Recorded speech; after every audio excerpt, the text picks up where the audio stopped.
जय हिंद मित्रांनो, मी दीपक पुन्हा एका नवीन व्हिडिओमध्ये तुमचं सर्वांचं खूप स्वागत आहे। तर मित्रांनो, गेल्या काही दिवसांपासून आपण मार्केट बघतोय, आपल्याला खालच्या स्तरावरती दिसतंय उतार चढाव मार्केटमध्ये जास्त होत आहे।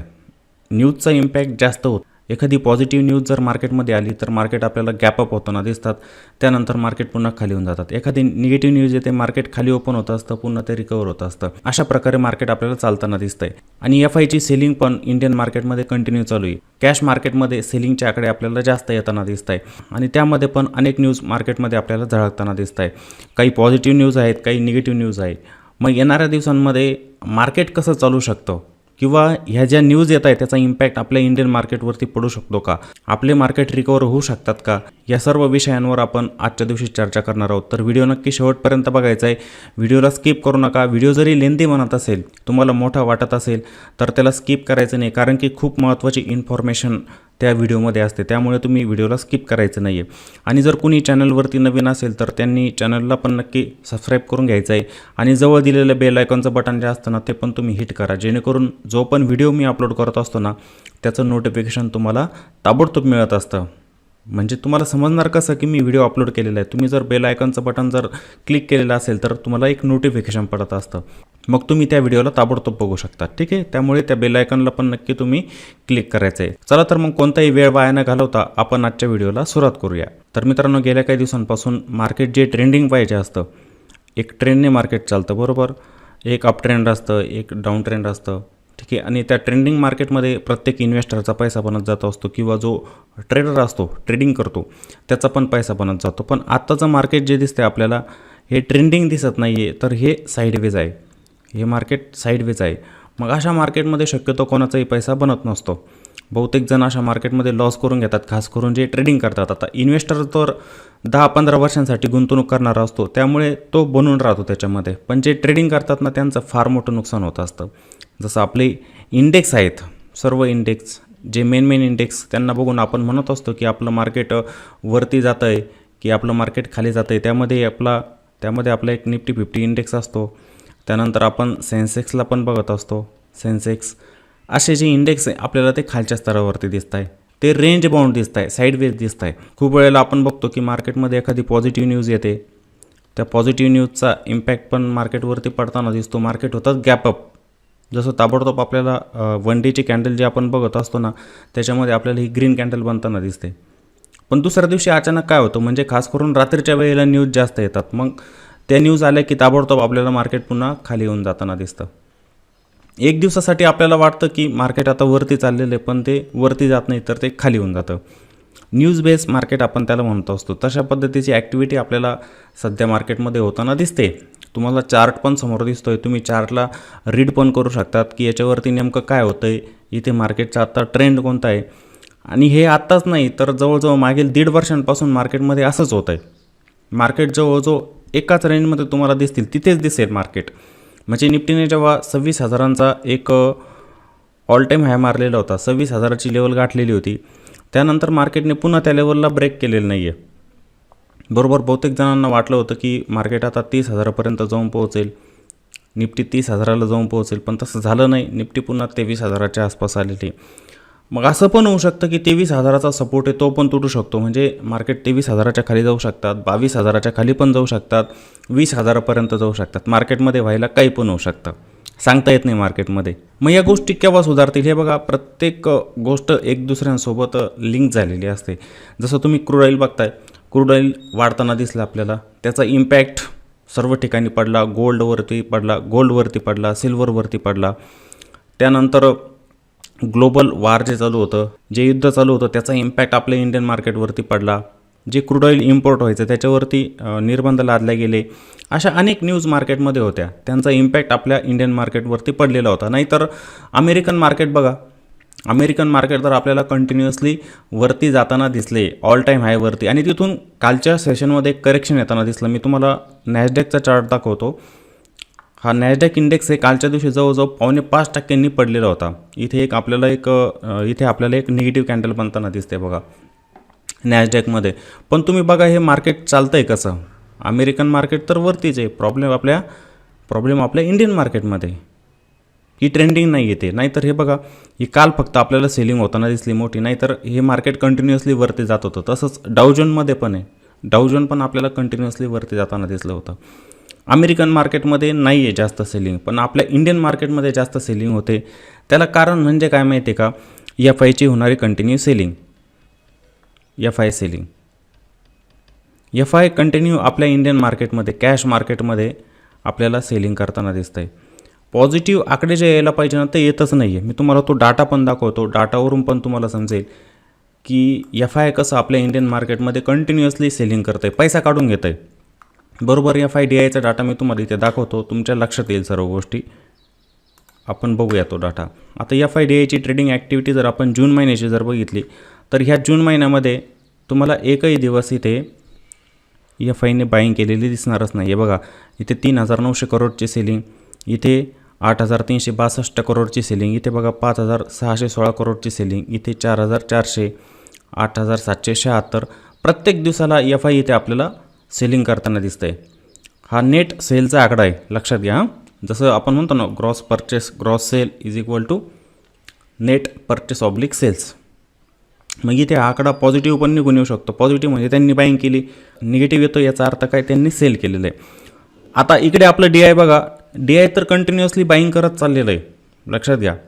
इथे बघा, इथे डी आयची ही बाईंग आहे, इथे पण बाईंग आहे, इथे पण बाईंग आहे, इथे पण बाईंग आहे, कंटिन्युअसली बाईंग करत चाललेलं आहे. पण हे एफ आय आपल्या इंडियन मार्केटमध्ये कंटिन्युअसली सेलिंग करत चाललेलं आहे. आता हे तर जूनचे 5 ट्रेडिंग सेशन झाले, बरोबर की नाही, जून महिन्याचे. पण तुम्ही मागचे पण ट्रेडिंग सेशन बघा, जवळजवळ 1 ते 1.5 वर्षांपासून, जवळजवळ 1 वर्षांपासून आपल्या इंडियन मार्केटमध्ये बाईंगच नाही आहे एफ आयची. बघा, तुम्हाला दाखवतो मी आकडा, पूर्ण आकडा दाखवतो. हे बघा, आपण जाऊया कुठे, आपण बघूया जुलै 2025 पासून. हे बघा, जुलै 2025, इथे हा दिसेल आकडा तुम्हाला. जुलै 2025 इथे 47,000 करोडची सेलिंग. इथे बघा, जवळजवळ 47,000 करोडची सेलिंग. हा सप्टेंबर महिना, हा ऑगस्ट महिना, इथे पण 35,000 करोडची सेलिंग. ऑक्टोबरमध्ये पण 2,346, इथे थोडी कमी झाली. नोव्हेंबर 2025 इथे पण 17,500 करोडची सेलिंग. डिसेंबर महिना इथे पण 34,349 करोडची सेलिंग. जानेवारी 2026 41,435 करोडची सेलिंग. जानेवारीपर्यंत आलो आहे आपण. यापुढे इथे पण बघा, जानेवारीपर्यंत आलो होतो. त्यानंतर फेब्रुवारी 6,640 करोडची सेलिंग. इथे बघा, मार्च महिन्यामध्ये इथे तर सर्वात जास्त झाली, 1,22,540 करोडची सेलिंग. हा खूप मोठा सेलिंगचा आकडा इथे येतो आहे, 1,22,540 करोडची सेलिंग. एप्रिल महिन्यामध्ये 70,135, मे महिन्यामध्ये 55,963. किती मोठा आकडा आहे, विचार करा ना तुम्ही. हा खूप मोठा आकडा इथे सेलिंगचा निघून येतो आहे. म्हणजे आता जून महिना चालू झाला आहे, आपण जुलैपासून बघत होतो, जवळजवळ 1 वर्ष झालं. इथे हा आकडा आपल्याला पॉझिटिव्ह होताना दिसत नाही, पॉझिटिव्ह येतच नाही. जसं डी आयचा कसा इथे ग्रीन आकडा येतो आहे, तो आकडा आपल्याला इथे येताना दिसत नाही. कंटिन्युअसली कॅश मार्केटमध्ये इथे एफ आयची होते सेलिंग. इथे एफ आय कंटिन्युअसली मार्केटमध्ये सेलिंग करत चाललेले आणि डी आयच्या इथे बाईंग करत चाललेले, लक्षात घ्या. न्यूज येत आहे मार्केटमध्ये, पॉझिटिव्ह खूप न्यूज येत आहे. सर्वांना माहिती आहे की न्यूज कोणकोणत्या आल्या आत्ताच्या वेळेला. आता जसं तुम्ही जर बघितलं की एफ आय जे कंटिन्युअसली इक्विटी मार्केटमध्ये सेलिंग करतं आहे, हे आपण सर्व कशाचं बघतो, इक्विटीचं, कॅश मार्केटचं बघतो आहे. इथे आपण बघतो हे कॅश मार्केटचा आकडा. आता 2 दिवसांपूर्वी एक न्यूज आली होती की एफ आयसाठी, बरोबर, एफ आय आपल्या इंडियन गव्हर्मेंट बॉन्ड जे असतात त्यांच्यामध्ये गुंतवणूक करतं, बरोबर की. Bond government security, government. आता बहुतेक जणांना गव्हर्मेंट सिक्युरिटी काय असते, बॉन्ड काय असतात ते माहीत नसतं. मी थोडक्यात तुम्हाला समजावून सांगतो. तर बघा, एक सरकार जे असतं, गव्हर्मेंट जे असतं, समजा आपलं इंडियन गव्हर्मेंट आहे, हे गव्हर्मेंट आलं. आता गव्हर्मेंटला पण पैसा पाहिजे असतो, कशासाठी, इन्फ्रास्ट्रक्चर, म्हणजे त्याच्यामध्ये काही त्याच्यामध्ये ब्रिज बनवायचे असतात, रस्ते बनवायचे असतात. मग त्याच्यासाठी पण गव्हर्मेंटला पैसा पाहिजे असतो. मग गव्हर्मेंट काय करतं माहिती आहे का, बॉन्ड जारी करतं. बॉन्ड जारी करतं म्हणजे काय, की पब्लिककडून पैसा घ्यायचा. कोणाकडून घेणार, पब्लिककडून घेणार पैसा आणि त्याच्या बदल्यामध्ये बॉन्ड जारी करणार. मग आता इथे काय एक फिक्स परतावा तुम्हाला दिला जातो. त्याला आपण म्हणत असतो फिक्स इन्कम इन्स्ट्रुमेंट, बरोबर. म्हणजे बॉन्डवरती तुम्हाला जो परतावा दिला जातो तो कसा असतो, फिक्स असतो. ते FD करतो बघा, बँकेमध्ये जेव्हा आपण FD करत असतो त्याच्यावरती आपल्याला एक निश्चित परतावा दिला जातो. किती टक्क्यांचा असतो तो, 6% म्हणा किंवा 7% म्हणा. तसंच या बॉन्डवरती आपल्याला मिळत असतो. त्यालाच आपण काय म्हणतो, गव्हर्नमेंट सिक्युरिटी. तिथं निश्चित परतावा असतो. बॉन्ड मग जारी करून सरकार काय करतं, बॉन्ड जारी करतं आणि त्याच्या बदल्यामध्ये पैसा घेतं असतं. त्याच्यामध्ये फिक्स एक व्याज तुम्हाला दिलं जातं. मग ते बॉन्डचा पण कालावधी असतो, 5 वर्षांचा, 10 वर्षांचा, 15 वर्षांचा, 20 वर्षांचा, 30 वर्षांचा असा बॉन्ड असतो. मग हे जे FI होतं ह्या बॉन्डमध्ये गुंतवणूक करत होतं. आता काही जणांचा इथे थोडासा संभ्रम होतो आहे. ही कन्सेप्ट थोडी लक्षात घ्या तुम्ही. तर मग बॉन्डमध्ये पण FI गुंतवणूक करायचं तर त्यांच्यावरती लावला जायचा capital gain tax. Capital gain tax हा लावला जायचा. मग हा लावल्यामुळं काय, त्यांच्या प्रॉफिटमध्ये कमी यायची. मिळणारं प्रॉफिट जे होतं त्यांना कसं मिळायचं, कमी मिळायचं. पण आता आपल्या गव्हर्नमेंटने काय केलेलं आहे की जो बॉन्डवरती कॅपिटल गेन टॅक्स लावला जायचा FIसाठी, तर तो आता पूर्णपणे माफ केलेला आहे. मग त्याच्याने काय होईल की FIचे आपल्या इंडियन मार्केटमधील बॉन्ड मार्केटमध्ये पैसा लावतील. इंडियन मार्केटमध्ये बॉन्डमध्ये पैसा जास्त गुंतवतील FI. म्हणजे त्यांना परतावा पण चांगला मिळेल. जो कॅपिटल गेन टॅक्स या ठिकाणी कट व्हायचा त्यांचा, तो आता काय होणार नाही. प्रॉफिटमध्ये त्यांच्या काय होईल, वाढ होईल. म्हणजे इथं काय होणार, इन्फ्लो वाढेल. बॉन्ड मार्केटमध्ये इन्फ्लो इथे आपल्याला वाढताना दिसत आहे.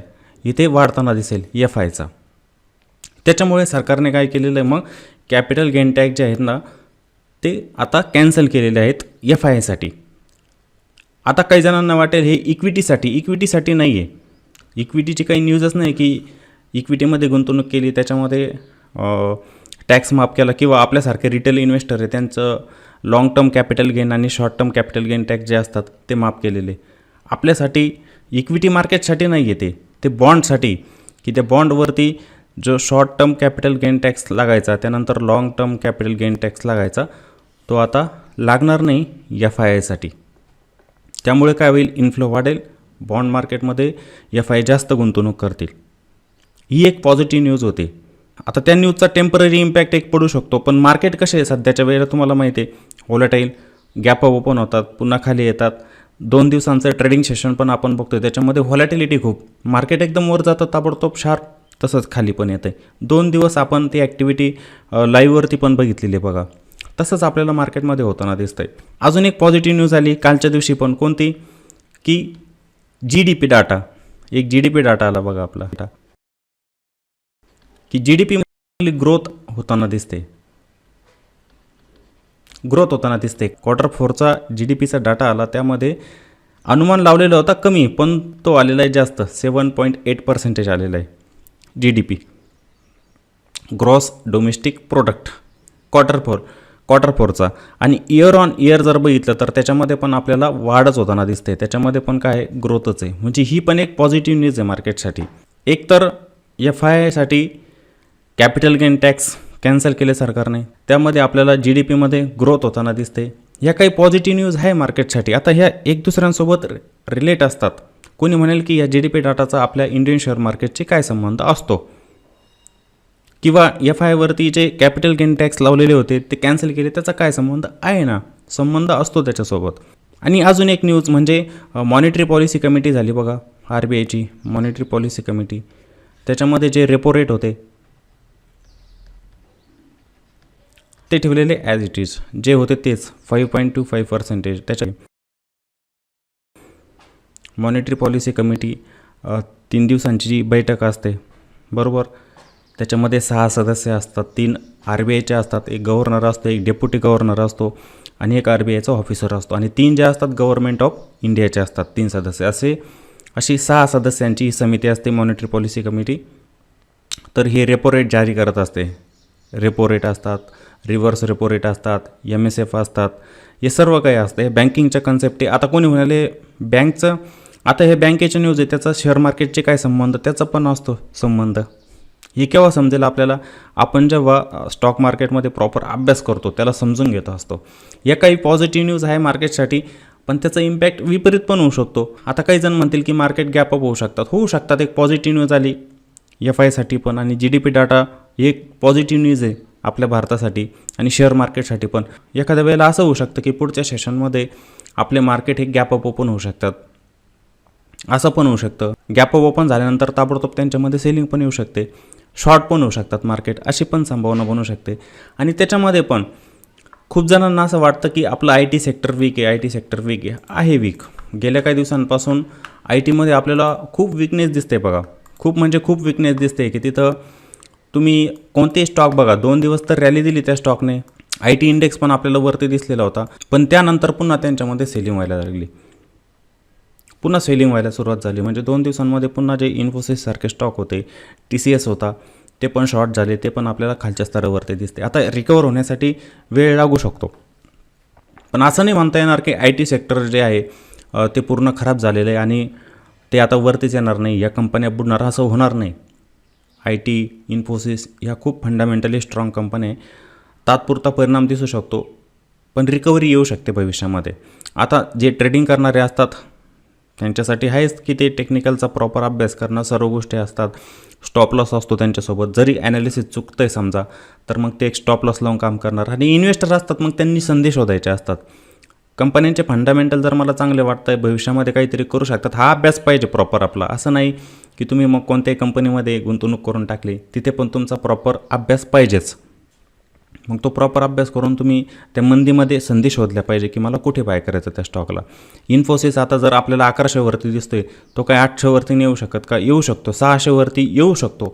स्टॉक मार्केट आहे, त्याच्यामध्ये व्हायला काही पण होऊ शकतं, सांगताच येत नाही. पण आपला प्रॉपर अभ्यास असला पाहिजे आणि आपली एक रणनीती स्वतःची की मला कुठे इन्व्हेस्टमेंट करायची, प्रोबॅबिलिटी माझी कुठून प्रॉफिट बनण्याची असणार आणि त्या स्टॉकमध्ये मला किती दिवस बनवून राहायचं आहे, हा प्रॉपर अभ्यास आपला असलाच पाहिजे त्याच्यामध्ये. आणि मार्केटमध्ये व्हॉलॅटिलिटी चालूच राहणार आहे. त्याचं कारण म्हणजे 2 देशांमध्ये वार चालू आहे, क्रूड ऑइलचे भाव पण वाढत आहे. या सर्व गोष्टी एक दुसऱ्यांसोबत रिलेट असतात. त्याच्यामुळे मार्केट आपलं ट्रेंडिंग नाही आहे. एखादी न्यूज येते बघा, जसं ट्रम्प आहे, काहीतरी न्यूज काढतात, टेरिफ माफ करतात, टेरिफ वाढवतात, बरोबर, एखादा बॉम्ब तिकडे इराणवरती टाकून दिला, हे न्यूज आहे. त्याच्यामुळे मार्केट आपल्याला एक ट्रेंडिंग मूव देताना दिसत नाही. त्याचा इम्पॅक्ट मार्केटवरती ताबडतोब पडत असतो. 2 देशांमध्ये जेव्हा युद्ध होत असतात ना, पडतो. पण त्या गोष्टी ज्या आहेत त्यांच्यामध्ये पण सुधारणा होत असते. असं नाही की कंटिन्युअसली ते चालूच राहणार युद्ध, ते पण बंद होईलच. सर्व गोष्टी स्टॅबल झाल्या की मग मार्केट एक ट्रेंडिंग मूव पकडू शकतात. तोपर्यंत व्होलेटाईल. हे बघा, मग ट्रेडरचं काम काय असतं की जर मला असं मार्केट दिसतंय तर याच्यामध्ये मग मी काय केलं पाहिजे, डिसिजन आपण घ्यायचं असतं की मला काय करायचं. मला वाटतं नाही की मार्केटमध्ये व्हॉलॅटिलिटी, इथं काय एंट्री घेऊन पण फायदा नाही आहे, लॉस होणारच आहे, नाही घ्यायची एंट्री, थांबून राहायचं. ते काय होतं की प्रत्येकजण आजकाल मार्केटमध्ये येतो डेली पैसा बनवण्यासाठी, प्रत्येकाची चूक तीच होते. तर तिथे कुठेतरी आपण थांबलं पाहिजे, थोडे मार्केटचे ऑब्झर्वेशन केलं पाहिजे की मार्केट केव्हा स्टॅबल होतं आहे, मार्केट केव्हा स्टॅबल होतं हे पण आपल्याला समजलं पाहिजे. जेणेकरून मी एखाद्या स्टॉकमध्ये बाईंग केली तर तो येणाऱ्या काही दिवसांमध्ये मला प्रॉफिट देऊ शकतो.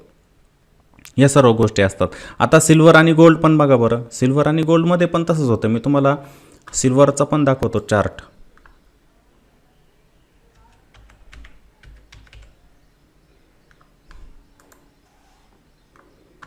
हा बघा सिल्वरचा पण चार्ट. याला पण आपण ट्रॅक करत होतो बघा.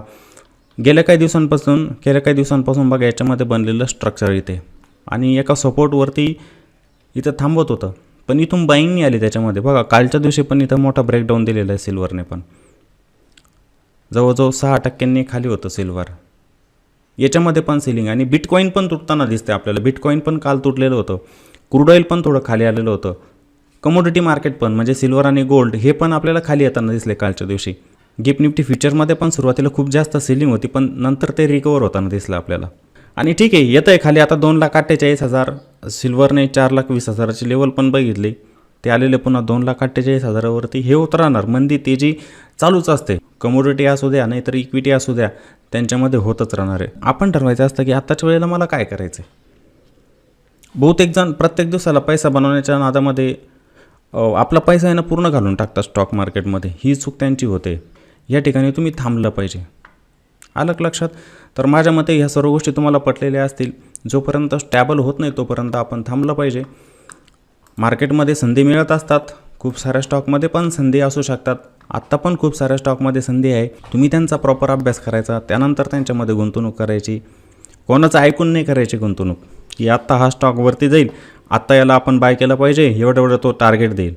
कोणाचं ऐकायचं नाही. आपले स्वतःचे ॲनालिसिस असले पाहिजे आणि आपला स्वतःचा अभ्यास असला पाहिजे. मी तुम्हाला डाटा पण दाखवला या ठिकाणी. काही न्यूज होत्या मार्केटमधल्या, त्या पण सांगितल्या. मार्केट कशा पद्धतीचं आहे आता ते पण मी तुम्हाला सांगितलं. या सर्व गोष्टी तुम्हाला आता समजलेल्या असतील. आणि व्हिडिओ जर आवडलेला असेल तर व्हिडिओच्या खाली छानशी कॉमेंट पण करा. कॉमेंटची फार कमी असते मित्रांनो. व्हिडिओला तुम्ही बघतात, आता यूट्यूब स्टुडिओमध्ये मला समजतं कोणी व्हिडिओ पूर्ण बघितलेलं नाही, त्याच्यात समजतं. पण व्हिडिओ पण पूर्ण बघत नाही.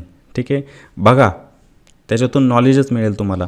आणि त्यामध्ये पण तुम्ही जेव्हा व्हिडिओला बघतात ना, तेव्हा व्हिडिओला लाईक करायचं आणि छानशी कॉमेंट पण करायची तुम्ही, म्हणजे मला समजेल की मी जे सांगतो आहे तुम्हाला समजतं आहे. आणि व्हिडिओला शेअर करा. जे शेअर मार्केटमध्ये भरकटलेले असतात, कमीत कमी थोडं नॉलेज तरी त्यांना मिळेल या व्हिडिओच्या माध्यमातून. ते ट्रॅकवरती येतील. त्यामुळे व्हिडिओला पण तुम्ही जास्तीत जास्त शेअर करायचं आहे. लाईक, कॉमेंट आणि शेअर करायला विसरायचंच नाही अजिबात तुम्ही.